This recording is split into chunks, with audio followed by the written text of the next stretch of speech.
another LinuxGameCast Weekly, the show that covers the latest Linux gaming news, reviews, how-tos, and most importantly, whatever the hell else we come up with. This week, Skullgirls' second Encore upgrade is headed to Linux. But will it be a same-day release, ? And Daggerfall Unity gets an update to the back end. Hand of Fate is getting an encore. The Master is pleased with this. And Starbound hits 1.0. You were getting tired of that current save, right? New internet sweetie indie game Enter the Gungeon comes to Linux, hopefully giving The Binding of Isaac some competition. And Mesa releases version 11.2. NVIDIA shows them how it's done and release 2 driver betas in less than a week. I'm Vince Stone here at LGC Actual, switching the bits, doing this Nightmare Fuel on the Linux, joined every week by our favorite person from up north in America's hat. Hey, you're on the bottom. That means that if we were in prison, you'd be our bitch. And all the way from Space Portugal, Pedro Mateus. So I had to guess Alaska is that bit of hair that they have going off of the cap because they're wearing it backwards. And together with Alaska's Shadrow Dynamic, joining us live every week, we form that special bit known as the Cocaine Voltron. Before we get started, we like to see what's going on in each other's life organs. I want to start this off because I'm definitely going through my gear knob withdrawal. Giggity. There's no Top Gear, so I'm looking for other motoring shows that are out there. Something I discovered new to me, old to the rest of the world, is Mighty Car Mods. They're an Australian troupe. It's basically 2 guys, but a couple other guys. They have the Mechanical Stig and like Captain Turbo or some crap like that. It's almost as if they had ever created an Australian version of Top Gear, which they never did. They never made that. Doesn't exist. But on a little bit of a budget. Pretty good watch, and it's satisfying that itch. What's up, J-Baby? Oh, yeah, I finished SG1. I'm on to Atlantis now, but I skipped Season 1 because that's garbage. And I was playing Hyperlight Drifter this week. I streamed a bit of it, so y'all could watch me be terrible at that game. Listening to you scream made me the happiest. I know, right? It's entertaining. I'll give it that. That was definitely entertaining to watch. It's Jordan like, okay, I gotta get through this, otherwise I'm just gonna punch a wall. Yeah, not much going on around here. Basically, I played a lot of Hyperlight Drifter this week as well, because guess what? We're throwing chairs at it. Spoilers. Well, something that is not much of a spoiler is the horse getting into the VR this week. See, the horse is fully jacked into the Matrix. We're going to have to do some really big mojo to get it out. It's our SteamVR update of the week. But, VR is out. We were promised last week, or a couple weeks ago, that the Vives would start arriving as of April 5th. That has come and gone. But lo and behold, there is no Linux support. There is a lovely, lovely page that Ben will not show you because his browser will explode on the Steam store page. That, I don't know, his JavaScript blocker just hates it. But, I mean, it basically goes over at a super, super fucking high level what VR is, what it has to do with Steam, and what you're going to need, including a computer.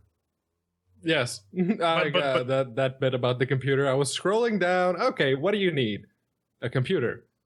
Okay. What about the computer? Specs, maybe? They're discriminating against people without heads either, because apparently you need them to experience VR. I know. And the first thing I thought about that is, the headless monks are going to be pissed off, and you just wait till the Church of the Papal Mainframe finds about this, son. There's going to be hell to pay. Would you like me to repeat the question? But yeah, none of this stuff is really available for Linux. There isn't really any real support cooked into SteamOS. No real drivers have been updated to or upstreamed to the kernel. And most of it is written in DirectX 11 or 12, meaning that we got nothing. Oh, and this article we have from 2 things going for us: Dick and all. Yeah. But yeah, this article from Game Rant, which I did not get a chance to read because Ben switched that at the last minute, basically goes over something or other. There's a picture of some lady petting what appears to be some sort of mechanical sausage cock. I don't know. No, definitely looking at that main page for the SteamVR includes, unless you just block it and descript it completely, automatically playing like 6 videos, even if you pause them and you scroll back up, they start playing again. Seriously, Gabe, call me. I want whoever was responsible for that to be forced to run Windows ME for the remainder of 2016. Yes, I'm not joking. I want a disgruntled email from that Valve employee by Monday from their Windows ME box as their punishment. No. I mean, it looks like they're using Popcorn.js, but yeah. No, you can't pause any of the videos, which means that if you don't have You can pause audio, them, but they automatically unpause if you scroll back up. See, it didn't pause for me. It paused when I scrolled down and then restarted when I scrolled back up. But, the master says that we need a new game out. And we got Manos, The Hand of Fate, number 2. This is the announcement. We got an email from these guys earlier last week, and they have a publical Steam page here. And yeah, it's the deck building combat Batman type game that we threw shares at a while ago. They've added some new features. They've added companions that impact you inside or outside the little levels, and they give you some different weapon styles, so you can do sword and board, or two-handed weapons, or 2 weapons. And I mean, Nice. let's be real. Hand of Fate was a pretty okay game. It definitely had its issues. I think it walked away with 2 chairs. But if they can successfully refine and improve like the core mechanics, I think they got a solid game. Well, not even the core mechanics. I mean, the first thing that I was looking at, because you remember in our original review, go back and watch at LinuxGameCast.com, is like the animation rigging was like whoosh. But also the combat looked kind of meh. But this new combat looks a bit of all right, P-Man. Yeah, it looks good, and I was probably the only person in that review who actually liked Hand of Fate for all it did, even though the combat was very, very, very much in need of an overhaul. But they look like they're actually doing that, and one of the things that was definitely missing from the first game was the ability to customize your character to a more extensive degree, as it were. Because that was basically, here's your character, you swing axes and swords, and that's it. And now they look like they're actually introducing new stuff, so that's good. And I mean, deck building games are fun if you just play them like on their own as like the card games. And this is, I think this is like probably one of the better like conceptual implementations of that in the PC space. So good on them for that. They say it's going to be out early next year, which either means Q3 2017 or a Q1 2017 early access bid. Yeah, I mean, I really hope they get because that's something I definitely give it more of a look at, is if they got the combat elements out. Because the card deck building, I was like, I'll get through it, let me go fight again. But if they get the fighting bits down to where they're enjoyable for me, I might be able to put up with the deck building. Yeah, indeed.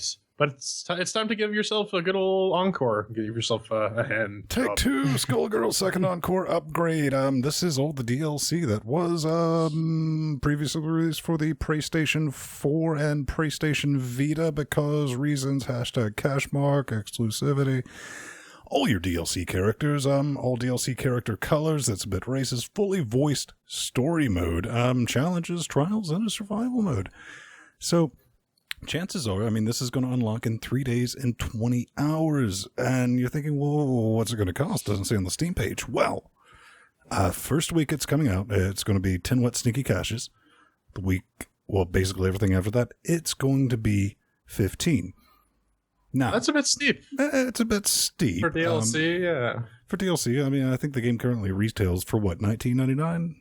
Yeah, so that makes it like a $35 purchase for a fighting game. Yeah, that's a bit steep, but hey, can we expect it to come to Linux in less than 2 years this time around? No, you don't have to worry about that. They promised it in 24 months. I mean, it's as Jordan was saying earlier, I mean, it's DLC. It'd be kind of hard to mess this up. We had Skullgirls being released on Linux took away one of our great jokes for the show, but I mean, good on them. Whipping boy. They delivered. And it was a good quality port too. That was the main thing. They could have shot one out. But. Brilliant port. They did a good thing, and with their new Kickstarter game, which I forget the name of, but using the same engine, still a good thing. I mean, if you're into it, I mean, personally, it's just content. So. Yeah. Skullgirls is neat. I'm too old to play these type of games. I mean, I tried, and I just got murdered. You're not yellow enough, man. No, man. You need to eat some more Doritos. I covered myself in Dorito dust, and it did not affect one thing. P-Man, are you looking? Can't absorb it through the skin, though. Yeah, because I've actually finished the story with all of the characters in nightmare mode, and I still got my ass handed to me when I tried to play online against randos. So yeah, more single player content, please. All right. Well, we lied a little bit because there is at least one VR title that is coming to Linux, and that is, I put it down as NVIDIA, but it's NVIDIA Verstand. Yeah. Which is something out of V for Vendetta's wet dream, but it's a atmospheric virtual reality puzzle platformer. Oh yeah, no. It's a walking simulator. Let's roll this back for a little bit, because first person platformer with VR. This is gonna be fun to watch people just play it. Go, ah! It's gonna be great. People just picking themselves. So, full disclosure, they did send us keys earlier this week. But we're not sure if any of the Vive stuff will just outright work, because, as Ven, you're quick to point out. What's that? There are. Oh, yeah. You mean complete lack of drivers or anything like that? Yeah, that's the one. But I think your biggest issue was, maybe not testing with a SteamOS, which everyone should do. Yeah, no. Oh, that just infuriates me to no end, because they have this lovely little note in the system requirements that says, should work with latest version of Ubuntu. SteamOS is not tested. Why? You don't get it, man. They got to get in the car, drive all the way down to the SteamOS store, then buy a copy of SteamOS. I mean, that's a ridiculous requirement to put on developers. Clearly, they had to go to the Ubuntu store and buy an Ubuntu computer. Well, so that's just a waste of gas. Yeah, I mean, they've already done that. So, I mean, you're asking them to double down. That's going to increase the cost of the product. Here's the thing: if we're supposed to be positing SteamOS as the gaming distribution, if only for just the core libraries that it uses, you should at least make sure it works. Don't be like that Lego game. Don't be like Vendetta: Curse of the Raven's Cry. Do better. But Jordan or Pedro, maybe riddle me this. Don't we think SteamOS might get better adoption if they'd get the damn thing out of beta? Yeah, that definitely, yes. But screeching back from that tangent that Ven and Jordan just went on, I actually tried to start NVIDIA Verstand, and it doesn't work. It just core dumps for me on both this box, which is running Fedora 23, and on the SteamOS box. So yeah, it's hard to make a Unity game just when you start it under Linux nowadays, but these guys did it. I didn't even think that was possible. It at least draw a window before it just completely shits its pants. Oh no, it shows you the Unity screen of nope and then just core dumps. Oh, brilliant. So it's Unity 4. Fantastic. Up next, it's time for some G&G. Yes, the Enter the Gungeon. If you're on the internet nowadays, chances are you've probably heard about this, because there's a bunch of people going apeshit over it, because it's apparently very, very good. It fixes one of the things that people had gripes when it came to the other one. What was it called? Binding of Isaac? Nuclear Throne. Nuclear Throne was capped at 30 frames per second, and we'll get to that more in the review, but this one isn't. There was actually a lot of people who were looking forward to a top-down 2D shoot-'em-up bullet hell type thing that wasn't locked at 30 FPS. And these guys did it, and apparently the art style is very well done. Everything's kind of cutesy, but everything revolves around the gun theme, and it plays very similarly to Nuclear Throne and The Binding of Isaac, with slightly less of a focus on items than you have in The Binding of Isaac. Apparently this one actually does the gameplay much better, where you're not relying on the items all the time. So that's good. 2 to the power of the 1866. Is that supposed to be an I-866? What? I listen. Well, let me be honest here. When I first read the title to this game, I honestly read it as Enter the Gungeon, #Lemmywinks. But, hipster pixel, procedurally generated bullet hell roguelike doesn't really scream something that I'm interested in. But, people like that. People are into that. The thing about this, and riddle me this, and when you release your game, how do you release a collector's edition on day one? That just hurts my brain. I was like, how do you know and collect? It's like pre-ordering a video game, and yet people still do it. What does collect have? We should say this thing collects in at 14. It's on sale, but regularly 14.99. What sticky cash is at 22.46. But what do you get for that collector's edition? Digital comic, soundtrack, and MTX gun unlock.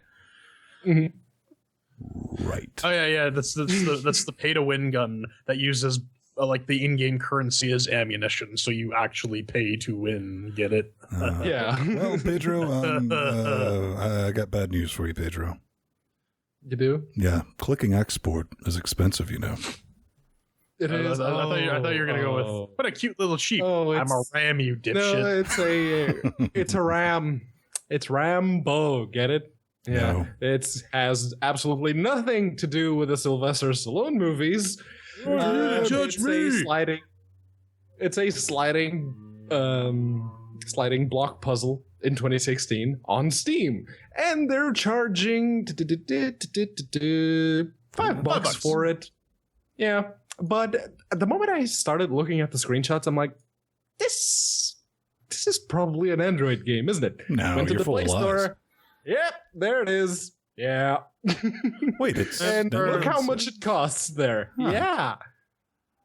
Well, I mean, there's So, probably a bunch of microtransaction shit, anyways. So No. they got to recoup that somehow. No, it doesn't include it. I don't see microtransactions anywhere in there. It doesn't say it has. I guess I have to go eat my hat. Then. This is roughly a 350% increase for clicking the export. Yep. Yeah. Listen, you get to use a mouse instead of a touchscreen. It's brilliant. Well, no, I mean, you get to use your gerbil, but you still got to use it like a touchscreen and drag it all the way over because the buttons So Hitman Go style. Yeah. Well, you Yeah. can actually use a controller with that. So Those true facts. But you know what else is true? We love the people who support us week after week after week, despite the horrible refuse that we just vomit out every single show that we do. And the people do that by going to linuxgamecast.com/support the shows, and where we got a really super out-of-date picture of our Patreon page. It's to help us remember the good days before they completely change their layout to something that makes no sense.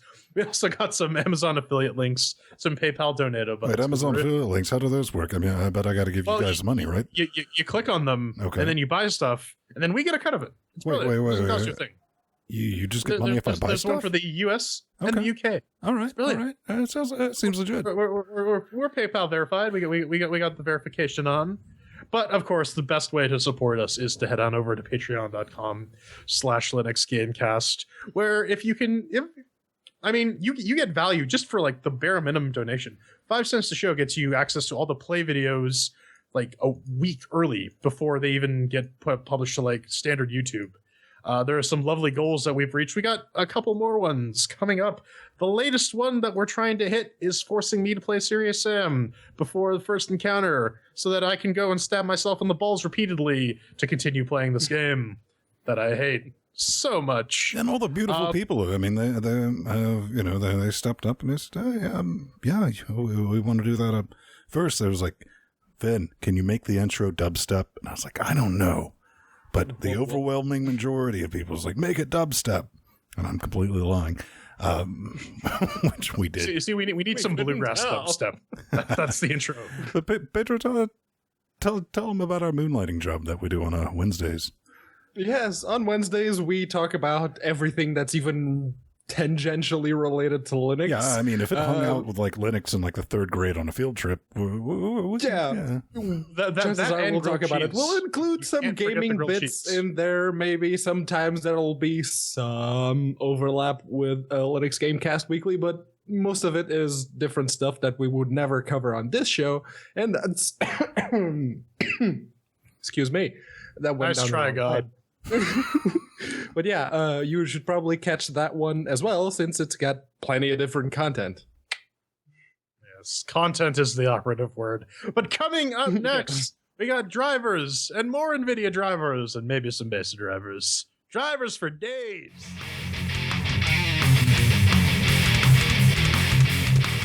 Ladies and gentlemen, boys and girls, it's the news! And in true LGC fashion, we start off with some drivers. Jordan, NVIDIA's been up to something this week. NVIDIA's back, and I think they maybe got a bit of the Alzheimer's, but we'll get into that a little later. But 364.15 beta is out, and it's a pretty tiny update. It fixes a couple of Vulkan bits. It fixes some Wayland bugs, even though you still need a patched compositor to actually use Wayland with these proprietary NVIDIA drivers. And there's some updates to the GL vendor neutral driver, so that is a thing. Yeah, and one of the things that Ven mentioned earlier this week when we were doing Linux Weekly Daily Wednesdays was that apparently this beta fixes the issues with Shadow of Mordor. And Ven was hypothesizing that, maybe Farrell couldn't convince Warner Brothers to let him update the game. I don't know. I mean, speculation sauce. I can just imagine because, nothing against Farrell, because it was like Farrell, I'm sure, was like, we need to fix this, but I don't know. There's so much secrecy around that with what they can and cannot say. Like I said, hypothetically, I could just imagine, like, they're not giving us any money to update this much further, and NVIDIA's like, don't worry, we got it, because good guy NVIDIA. But what else do they got? Yeah, but apparently that's not all, shit. because What's this? a couple of days later, it's 364.16. That's the current version. Yeah, and they released the new. You can find this one on the Vulkan beta page that they have. There'll be links in the show notes. Don't you worry. And it's basically the exact same driver with improved. They improved multi-threading in the driver, and they've also updated the Vulkan API to 1.0.8. So, yeah, good on them, I guess. Quick, to the Talos benchmark our only Vulkan goddamn right. we can absolutely do. But no, you're completely right. This is basically a Vulkan API bump along with some minor bug and performance fixes for the Vulkans. When asked for response, AMD... I don't know how to quote them munching on a glue stick, Jordan. They go what? but you're speaking of AMD drivers. Those of you running the open source, you get a little bit of respite this week. Yes, the Mesa 11.2.0 stable driver has been officially released, and the good news here is the people at Canonical have decided to include this with 1604. So that's good, but if you're one of those people that when they're running Ubuntu, they use either the Padoka Zero or the OIBAF PPAs, this is old news because those two are already on 11.3. And same goes for Fedora if you're using the Griever copper. Yeah, Fedora also will occasionally publish the snapshots of the Mesa Git once a month just to ensure that they got the latest Mesa fixes and whatnot for stability's sake. And I mean, all this really means is that if you've been following these, you're just getting like the standardized formal driver. Incidentally, you can no longer compile Mesa for Windows with Visual Studio 2008. You gotta upgrade to 2012, brah, if you need to run your mirror on Windows 10. They actually fixed some of the bugs that were left with Unigine Heaven, that benchmarking thing we use every now and again. Slash occasional game engine. Yeah. Please don't make any more games with Unigine. Please. Well, our long national nightmare is over. Yeah. Speaking of games... Starbound 1.0 is coming. It's coming. But yeah, no, they have they're adding some story content. They've updated planet generation. They have some new dungeons, side quests, and all of that good stuff. But you can finally stop worrying about character wipes once this thing finally gets to 1.0. Optimism, ladies and gentlemen. Sort of, kind of. Yeah. Ideally, you should not have to deal with character wipes. But like I said in the intro, you're done playing your current save now, aren't you? You don't want to go further than that? Yeah. No? Are you looking forward to this, baby? Hopefully. I mean, yes, I've always kind of sort of enjoyed the whole 2D Terraria style game, but I didn't actually like Starbound because when they first went into early access Billions 3 of years years ago ago. in the future's been right. 3 years ago, it was in 2013. It hasn't been exactly 3 years, but we're getting there. They did not have rebindable controls. So yeah, that's not a good thing. Soon it will face the CHAIRQUISITION. Oh yes. Yeah. But it's time for the other dagger to drop. Oh man, Daggerfall Unity. We talked about this last week, but they've updated it again. Not .2 release. It is here. Finally. Nearly complete. No Mac version. Haha. Item back in. Monster loot. Well, they do have a Mac download. They just Right, couldn't test I it. mean, you can grab it. I mean, it's priced to sell. They got the Linux thing, and they're redoing this Nightmare Fuel in Unity. If you don't know what Daggerfall is, Dawn of Fire, which I learned today, thanks to Jordan, because the first thing I do is Daggerfall, and I click shooping. You know, I was like, all right, I'll pick up a copy of this. And I was like, you can't even buy a copy of this. Why is that, J-Man? Oh yeah, because actually this was a couple years ago. This was, I think, a little bit before Skyrim came out. But good guy Bethesda's all like, you know what? We're releasing Elder Scrolls Arena and Daggerfall. Play it in your DOS box. We're not making any money off it. So here you go. Have at. But one thing I did learn about this is there are several other re-implementations which are Windows only, but they do have installers and stuff like that, P-Man. Have you given a go with them? Not with those other ones. I've actually given this one a go with the 0.1 version a while back. That you could walk around the world, but you couldn't fight. You couldn't really do anything other than just interact with doors in order to progress.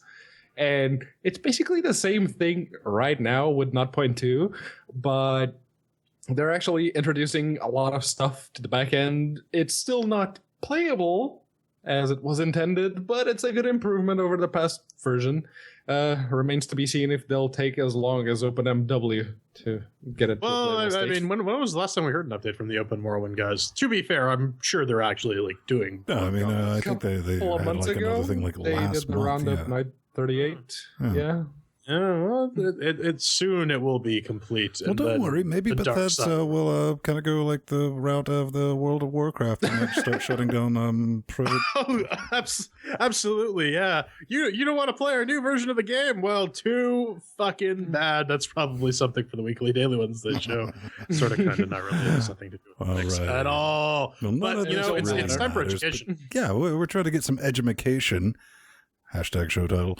Up in this. This comes from Paul Brown. And, you know, long and short of it, a couple of bullet points. He's like, why using Minecraft as an educational tool is a bad idea. Why using Mindtest is better. Then he goes kind of like on a holy war spiel about open source. Now, completely valid points. He absolutely makes them. You know, the mods, you can get this up and running on the Pi. It's completely open source, unlike Minecraft. And when it comes to the educational bits, though, I mean, why using Minecraft as an educational tool is a bad idea. As somebody, you know, who was employed as a corporate technical trainer who trained the traders, I don't have a lot of teaching experience, but I do know one thing is, you know, forcing people to use a clone of something that they already like and they're already interested in is a far, far worse idea. Yeah, I agree with that. I mean, so it's sort of this double-edged sword because the guy is absolutely right. He talks about how Microsoft has, for the longest time, had their foot in the education door by having them teaching word processing classes and basic computer using classes using Microsoft Word, an entirely Microsoft stack. And now that Microsoft actually owns Minecraft, this is another sort of shoe in that door, and it's just teaching our new computer users who will go out into the world and become our new crappy game devs and so on that Windows is the solution.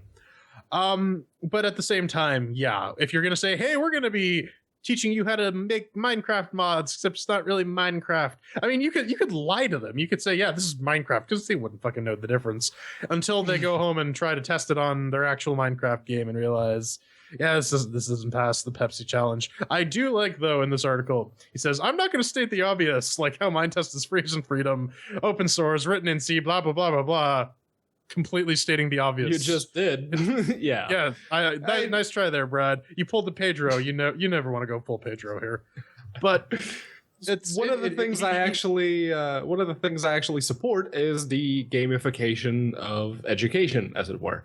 Absolutely. Because as someone who hated going through school and hated going through university, I would have been happy with mind tests. I know it's not Minecraft. Chances are, if you have a good teacher, he could probably tell you that, hey, this is not Minecraft. It sort of looks like it. It obeys the exact same rules. You can do most of everything, but it only has a creative mode.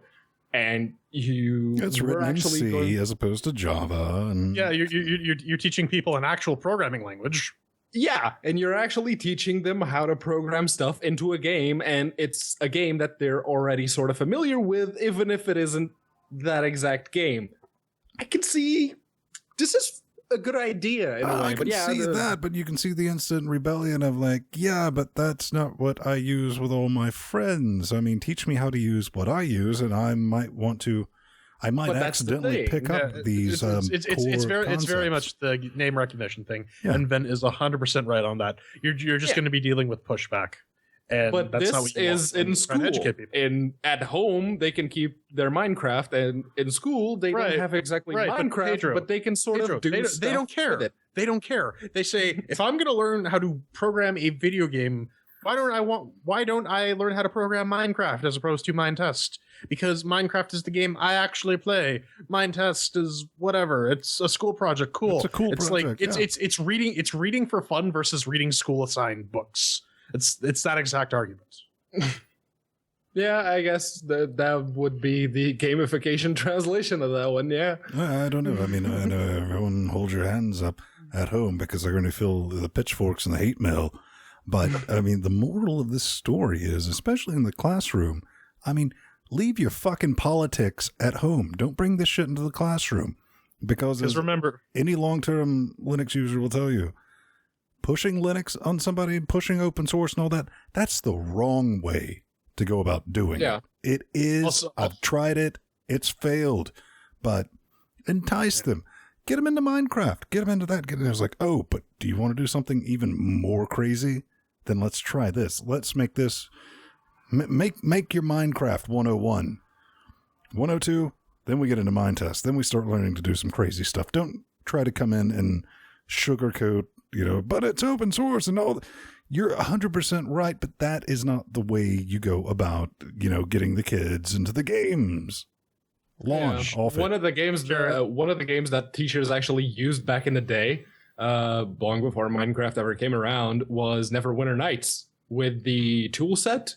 Actually, that was actually for more game development courses, not necessarily teaching how to program. In the Canadian high school, we used Visual Basic 6.0. In my day, we had Turtle on Apple IIe, so yes, uphill both ways in the snow. So again, maybe let's focus on improving how students look at software before trying to force open source down their throat. But coming up next, we play a game named after Pedro's chair, which is ironic because it's going to be thrown at it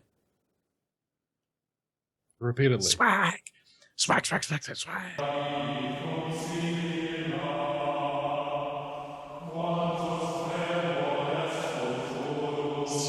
It's time for Hyperlife Drifter to get the chairs thrown at it. This is from Heart Machine, written on Game Maker Studio. This is actually impressive that it was actually made in Game Maker. We'll get to that a little later.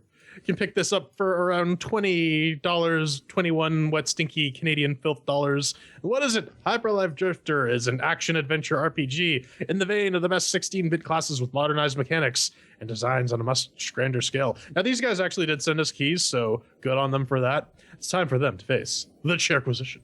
1 chair means that it's garbage, 2 chairs means that it's meh, 3 chairs means that it's pretty good, 4 chairs means that's amaze balls. We also got our categories of doom mixed with the working, shiny sounds, controls, and fun. Got all that? No? Too bad. Fuck off. Then, make us with the working. Did it? Put it in your face over here on the Ubuntu 1404 LTS box of testing, running the AMD 8150 overclocked at 4 gigajoules, which is not really an overclock for that CPU, with a 980 displayed at the 4Ks, not really, more like UHD at 2160. Not really even then. Yeah, I know. Not really, but we're about to get into that. Because at 1080 and 2160, this fucker only genuinely runs. If you take a screenshot, play the home game, your resolution is 1912 by 1072. Yes. Which leads one to beg the question, how weak is your development kung fu when it fails to maintain 30 FERPs at that resolution? I mean, wow.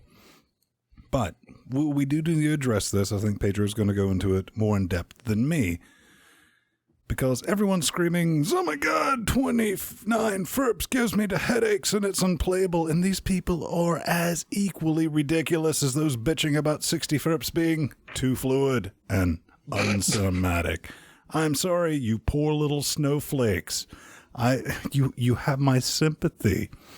Then again, I grew up, in gaming on PC before the hardware accelerated the graphics. They were really a thing. I did buy my original Voodoo 1 pass-through card. That was good, but before then, we were grateful for just 20 FERPs, uphill, both ways, in the snow. Yeah, I really want to ding at a chair for that frame dip, but I can't honestly say let's pretend I have a conscience.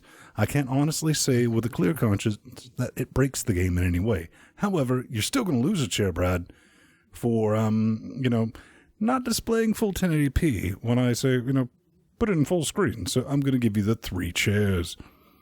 Yeah, I am significantly less picky than these two in this department. I mean, it works fine.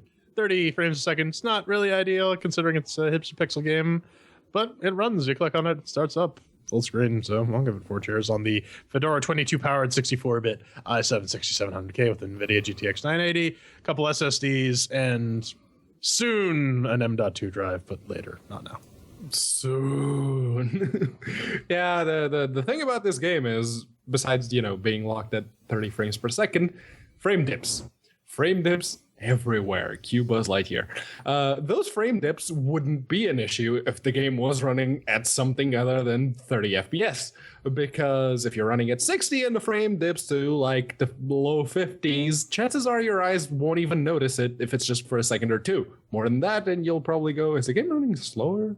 But yeah, if the game is running at 30, as is the case, and it dips to even the high 20s, you're basically looking at a slideshow at that point, because it doesn't have any motion blur to smoothen the transition in between frames, so it's pretty jarring.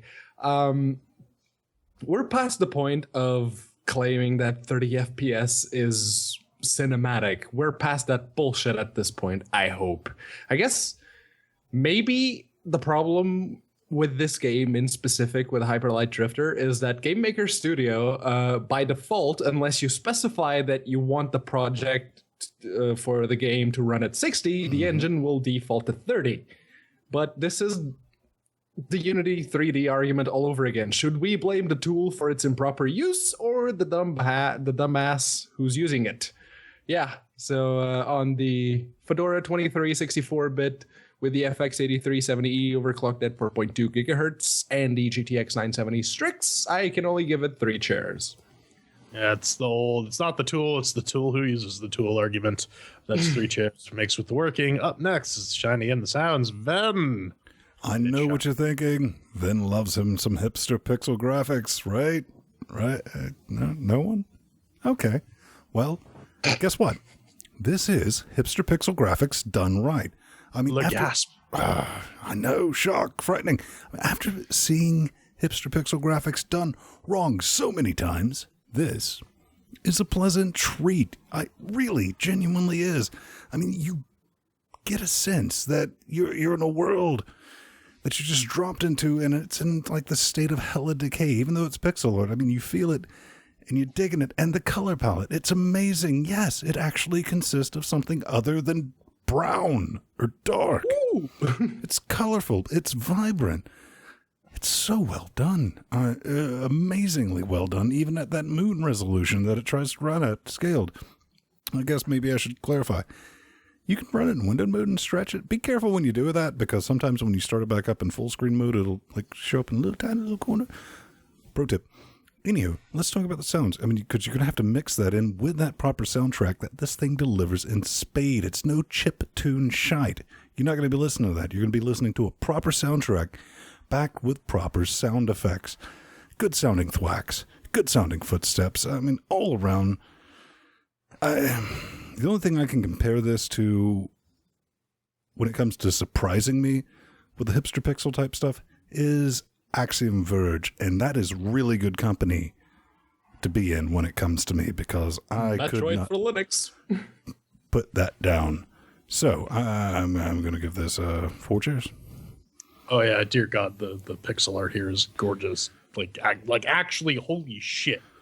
Like one of the great things about art is you can take a limitation and you can use it and embrace it to produce a very beautiful piece of art. And this is exactly what this game did. Hipster pixel devs, take note. This is the same thing that Super Brother Sword and Sorcery did, and that game was fucking amazing looking, despite being hipster pixel.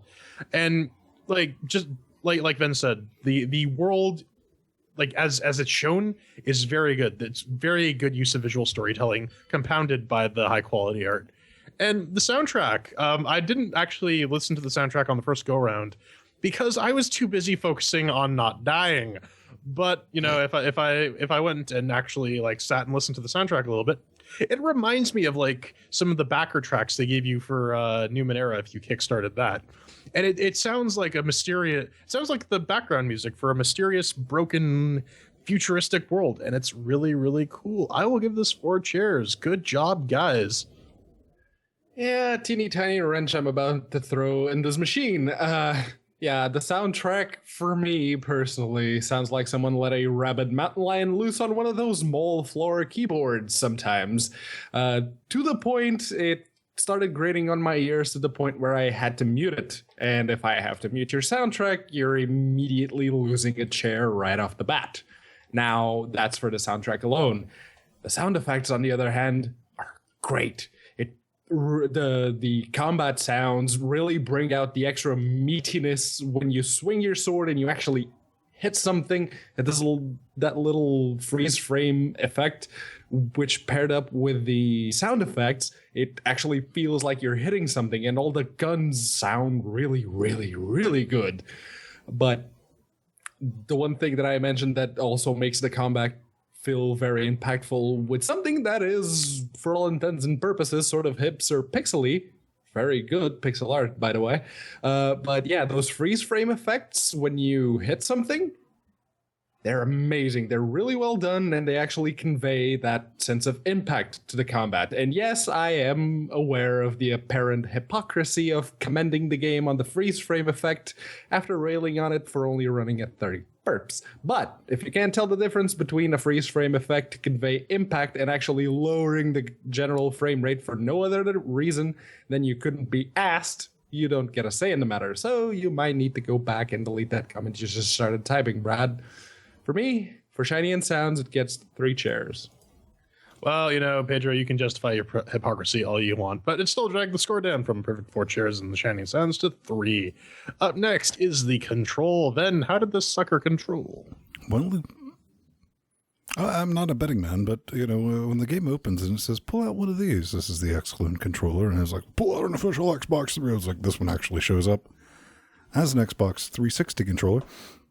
And have some fun with it, you know, sit back and relax. So that's kind of how I've been playing this game, because, you know, this comes with, like, what, a 3-meter long cable. So I can chill out on the little couch I have back here in the studio and play it. There's some issues, because you can't rebind any of the controls. Now, for me, this is not a huge issue, but I'm actually stuck using this little left hat stick as opposed for controls, and that can be a little squiggly. That and slash, you know, when you do your thwack and your hyperlight drifting, I don't know why, but they just seem like they should be reversed, and you can't reverse them. I mean, I'm constantly, like before, especially when you get to later on, where the floors start disappearing, I always have to do a double check. I was like, all right, which one's which, before I note myself, because that will happen. Pedro's going to talk about some delay. Personally, I've never had issues with delay, but more than once, I think Jordan might even be able to back me up on this. It has failed to register during button mashing incidents where you're just getting swamped. And as hard as this game is, it is more infuriating when you know you hit that button on multiple occasions to do something, didn't register, and that gets you killed to death. So, yeah, no reboundable controls, instant loss of 2 chairs, which leaves you with 2 chairs. Yeah, I mean, it correctly handles the Steam controller and the PlayStation 4 controller, and as an added bonus, the PlayStation 4 controller vibrates, which means that Game Maker Studio is probably using some SDL2 black magic, because... Oh, yeah, it actually did that on the Xclone controller. Good on that. Yeah, I know. Considering the Shield controller also works, SDL2 is at work. Yeah, good on them. Use SDL2, guys. That would get you some scores on the controls if you could, rebind them. I mean, yeah, I would really love to switch the shoulder button that the heal thing is on, because I kept hitting inventory switch instead of heal, and that fucked me over a few times. And like Ben said, in really intense fights, sometimes the button presses don't register, especially when you're trying to like dodge or get out of the way. It's a great way to get killed to death. And one other gripe I had with this game is aiming is really an issue. Aiming is really bad with the analog stick, because if you're not in that perfect position, you're going to go in the wrong direction, and you're going to either dash into a wall or shoot empty space and waste your ammo. I really would have preferred to use the D-pad, giggity, but what are you going to do? That'll get 2 chairs. Yeah. No rebindable controller buttons. -1 chair right off the bat. What's that? You decided to map the shoot button to R2 or the right trigger. Well, guess who can't fucking reach it? You see this? This is me holding the NVIDIA Shield controller, and I can't reach that trigger. Tape some pencils on there. Miniature swords. Guess what else? Me not being able to reach the right trigger wouldn't be an issue if you let people fucking remap the buttons. Also, you mapped the B button right here to change weapons. What kind of use case do you see where weapon switching needs to be mapped to a fucking face button? There are 3 directions on this D-pad right over here that you're not fucking using. Why does it need to be B? Okay, now... going back to what Ben and Jordan... In all fairness, on the Xbox, they are mapped to the trigger buttons. Dodge is B, and shooting is trigger. Left and right trigger buttons on the Xclone. It's not B. Yeah. But there is a noticeable delay between a button press and something happening on screen. I'm going to hazard a guess that has something to do with the fact that the game is running at 30 FPS, and it's taking literally twice as long for it to register that you push something and that something happens on screen. As someone who just finished the original Dark Souls, I can tell when you have sloppy controls, because more than once my character flat out ignored a button pressed and I died as a result. Now, I guess probably my expectations are unreasonably high because, Dark Souls, but hey, you done cocked up, so 2 chairs. All right, that's 2 chairs for the controls. And finally, the fun segment. Ben, did you have fun with Hyperlight Drifter? Oh, ladies and gentlemen, boys and girls, sit back and relax, grab an adult beverage, because here we go. Because, well, this is Nintendo hard. Nintendo hard, but don't confuse that with fuck you hard, like some games are, intentionally. Kind of like Middle Earth, if you've played that, you kind of start out with a sword organ, so the first thing you do is you immediately go attack everyone and get killed to death. Then you realize it's easier to take advantage of the pants-on-head retarded enemy AI. Pro tip on that. Still having a good time with this game, but I'm kind of running I'm running on fumes because it's kind of like the lack of progress. Apparently you can earn some cash, but I put 2 arns into this and I only have 4 of the 12 bits that I actually need to buy anything. I kind of feel after like 2 arns of that playtime, I should be able to upgrade, I don't know, something. But, ultimately, That's a small gripe, but I genuinely believe it would help in retaining my attention for this game, this game still has my attention. And as I mentioned, aside from the controller derping out randomly, my main issues, kind of this. You have a health mechanic, which is little health packs. I call them the health stabby thing. And there's quite a bit of time to inject those to get your health back. If this was intentional, they're FSM damn geniuses, since it keeps you hella focused on your health stick. They're not very original, though, because Dark Souls did it too. I just say, my general rule to avoid getting doped, as I was telling Jordan during the live stream, is, once you're down to about 3 health units of blocks, stab time. And the whole point of that is to get to the next save point, not necessarily to try to stay alive. I know, shut up and tell us, is the game fun or not? Okay. Here's it. It's a solid little hipster pixel game. It's got some buggy controls, and it's got a $20 price tag. And it reminds me a lot of Axiom Verge. Like I said, that is excellent company to be in. Because, it just drops you into this universe and screams, have at it, fucker. So this is what you need to think about before even considering this purchase, is if you like hand-holding tutorials, forget about it. If you like games with an easy mode, forget about it. However, if you like games that will teach you how to play by murdering your face off, oh yes, come get yourself some of this, son. It's quite a bit brilliant. And as I first stated in this, Hyperlight Drifter is Nintendo Hard NES or Gen Hard Genesis. SNES doesn't count because it was made for little babbies that don't know how to game. Hashtag Sega. It's going to give you that level of challenge. And if you don't know what that level of challenge is, you'll end up like that millennial blogger that Pedro posted on the G+. John Mason from Rock, Paper, Shotgun? That one who was bitching because big, mean game, no hold hand, frowny face. It's fun. It's big. Like I said, in 2 hours, scratch the surface. But it's just a little bit overpriced for the amount of bugs. But, in all fairness, they are actively working on this. So I'm going to give it 3 and I'm going to keep playing it. Oh. All right. We're done here. All right. Got off chat, mate. Yeah, so I have the same problem as Gohan insofar as I need to learn how to dodge. Yeah, I mean, Nintendo Hard is a good description of this game.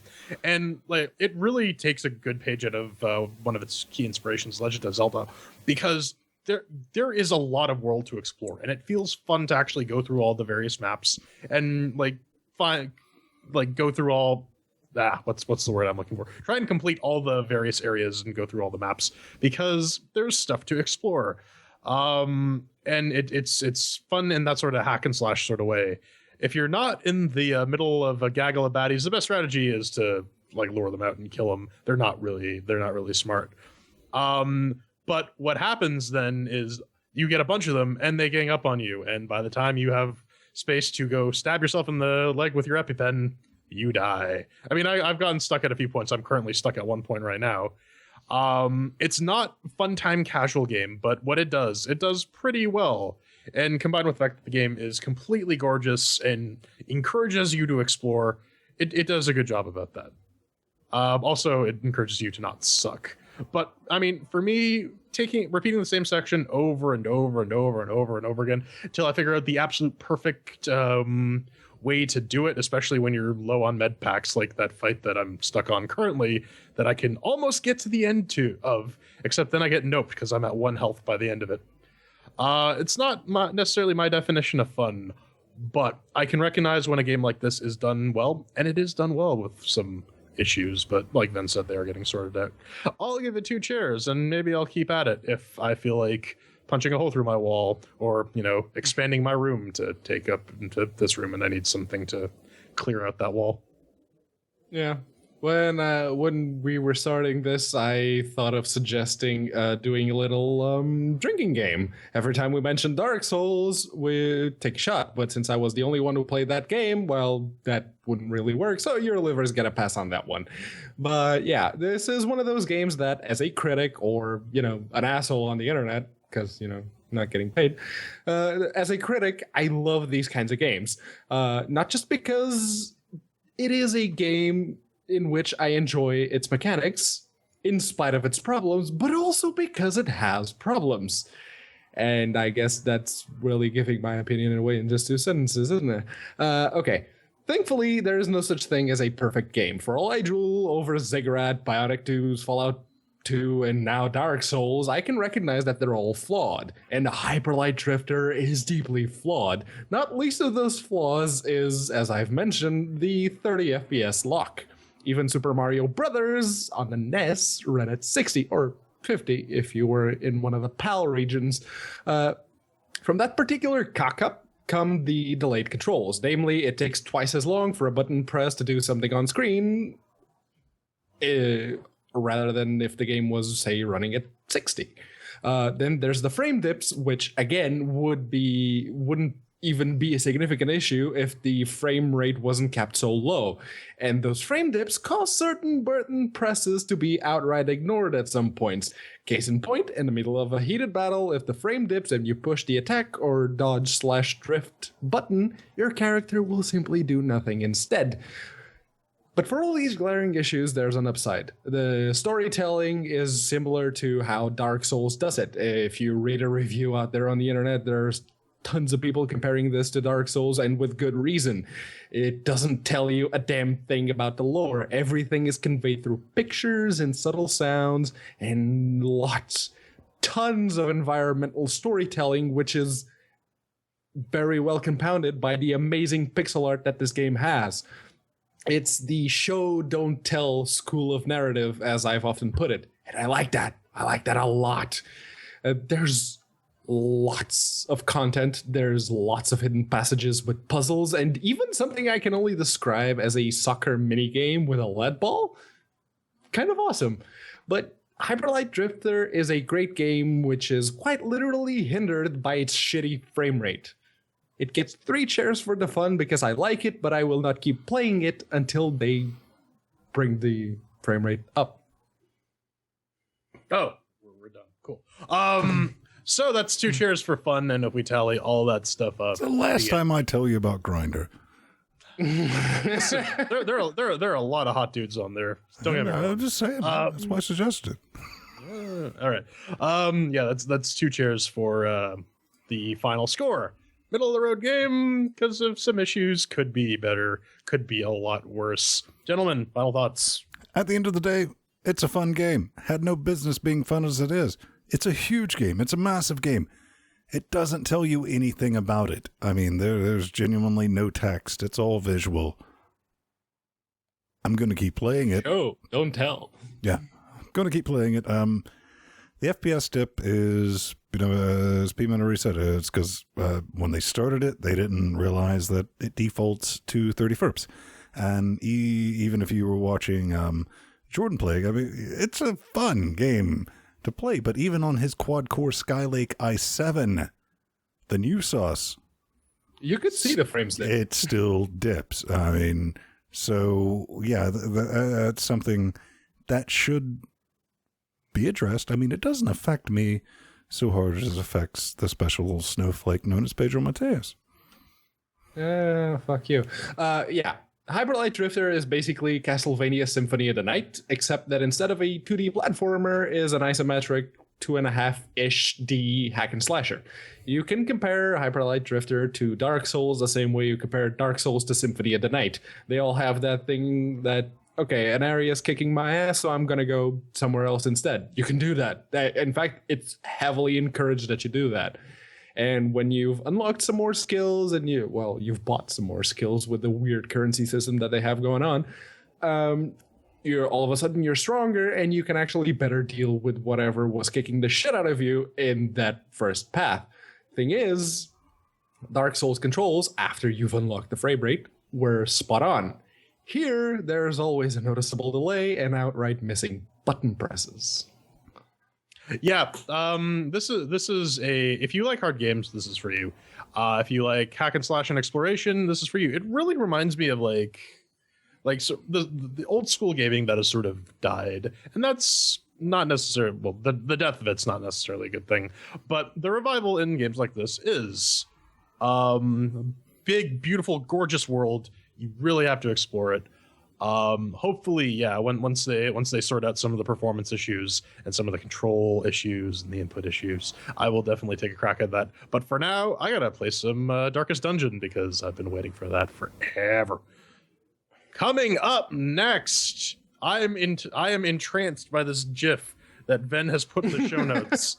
It's staring into my soul. It knows my name. Oh my god!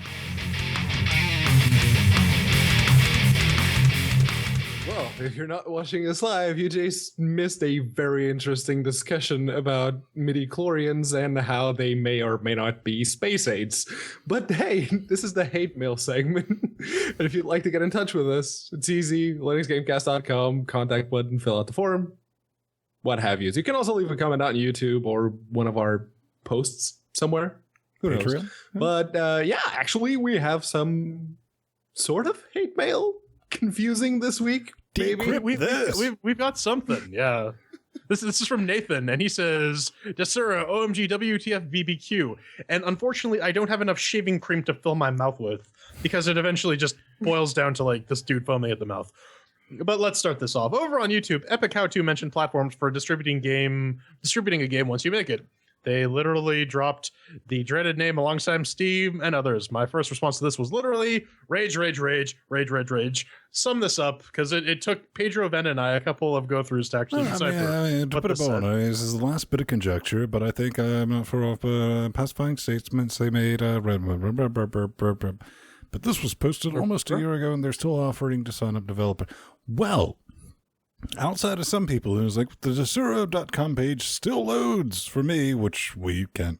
I'm going to test that right now. Take the Pepsi challenge. Desura. Server timeout. Cool. Yep. Yeah, no, it doesn't load for me either. But yeah, apparently, according to Nathan here, if you manage to get Desura loading, you'll get a little red banner at the top that they had before they went offline. And it says, yeah, we're handling the developer payments and everything else. But the thing is, if you can get to the site, you can still register as a developer. You can still upload your game there. Of course, it'll never show up on the store because there's no one to manage it. And also, no one would buy it either. That's the main point. Desura as a property at this point is just so toxic. You can bring it up, but anyone who actually knows what they're talking about will just laugh at it. Well, if you know anything about businesses, I mean, I'm sure the people at Bad Juju were smart enough to create a LLC or anything like that. Desura is owned now by their creditors.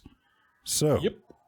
It's not Bad Juju. Maybe the creditors sold it to another party that might be trying to do something with it, but it is a toxic asset that no one should ever touch. And Nathan, you're 100% right in a very long way. I completely agree with you. Yes. Wipes foam away from mouth. But up next, we got some lovely hate mail from Random ASCII talking about FERPs. Back in the days, that's how it was run on the consoles. I said back in the days. That's how it was on consoles. This is a fan quote. This is how it was run on the consoles. Didn't the N64 have their games running at 60 FPS? What game were we talking about last week? Actually, Hyper Light Drifter. Yeah. All right. It was Hyper Light Drifter. Yeah. You're 100% half correct. Some N64 games, they were unlocked, and if you had the RAM pack, some of them could hit 60 in low detail areas if they were unlocked. Most of the games were locked at 30, or some of them were even 20. But then again, that's at 240p, so with a max resolution of 480. So we're not saying a whole lot. My whole point was nothing about what particular, frames per second a system was locked at, but the fact that most games were locked at that. But, P-Man, I think you're going to point out, because some of the PS2 games, which a lot of retro, God, I know I'm so old when I say retro gamers with a PS2, because they're up converters to do it to HDMI.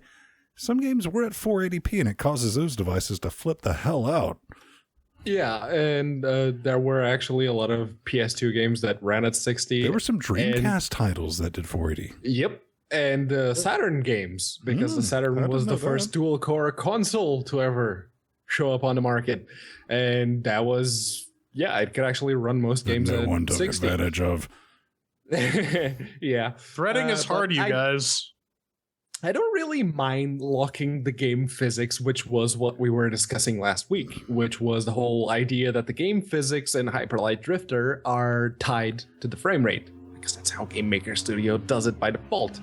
And I get the advantages of doing that, tying the physics to the frame rate. Not only does it save you resources in your system after your game's already built, as it saves you a lot of work when you're actually coding the game, because you don't have to code a different clock into the game built solely for the purpose of handling physics and everything else, like the AI and whatnot. So if you tie all of that to the frame rate, it saves you a lot of work, and it saves some... To this day, it's actually pretty negligible, the performance increase, that's as the it whole were. thing. I mean, I think you hit the nail on the head, Organ, when you said the reason Hyperlight Drifter is hit to 30 is because they were about 3/4 of the way done with a game where they went, oh, shit. Yeah, but the problem now is that the developer said that, no, this was a conscious choice. I specifically wanted to make But it 30. they did say they could go back and maybe a month of work, and I'm like, well, if you're selling this thing at 20 quid a pop, maybe a month of work. Yeah, it's bullshit. Basically, it's bullshit that he's trying to drip feed down people's throats at this point, and no one's buying it, and everyone's throwing their hands up and going, that's bullshit, just stop. But come on. There's got to be people in that. There's like that thread with like 1,200 comments. There's got to be some white knighting in there. It's up to 1,500 now. Oof. Listen. If you want the true cinematic experience for your game, you got to lock it at 24 frames a second. That's the reality. Or just do 20, like what was it called? Vengers. Oh, I thought you were going to say Vendetta: Curse of the Raven's Cry. Oh, snap! Yes. And on that bombshell, let's cue the music, because you can always find us around 9:30 Eastern time here in the States. Adjust your clocks accordingly. Doing this Nightmare Fuel, I'm Shotrealm joining in, helping us out, along with the Patreons. You lot are awesome. I'm Vin Stone. You can always find me at Vin Stone on the Twitters. Scream at me there. I'll do my best to scream back. Same goes for Plus Vin Stone on the G pluses.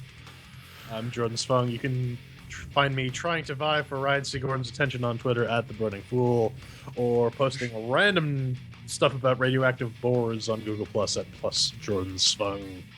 They're real. You can find me succeeding at getting Ryan C. Gordon's attention because I just complained that there were 2 libraries on the AMD 64 folder for Dungeons & Dreadmore that shouldn't be there, and he was like, oops, yeah, those shouldn't be there. But yeah, you can always find me at Unaccounted For on Twitter, or Plus with Mateos on Google Plus. And I still won't have my genuinely think days. we just all need to take a moment out and accept the fact that Linux Weekly Daily Wednesdays, the show that's coming up Wednesday, single-handedly destroyed Ryan C. Gordon's political career. It's true. No one's going to want to vote for him after talking about putting mayonnaise on grilled cheese. It's nightmare fuel. It's delicious, though. I'd vote for him. That thing's delicious. And that's why you shouldn't vote, Pedro. Wait, that movie said otherwise. If you vote fact, for they me, I'll keep punch telling you in you, the vote eyes. for me. Why did you vote for him? He does what he says. He fulfills his campaign promises. Good night, folks. Die in a fire. 5 dudes.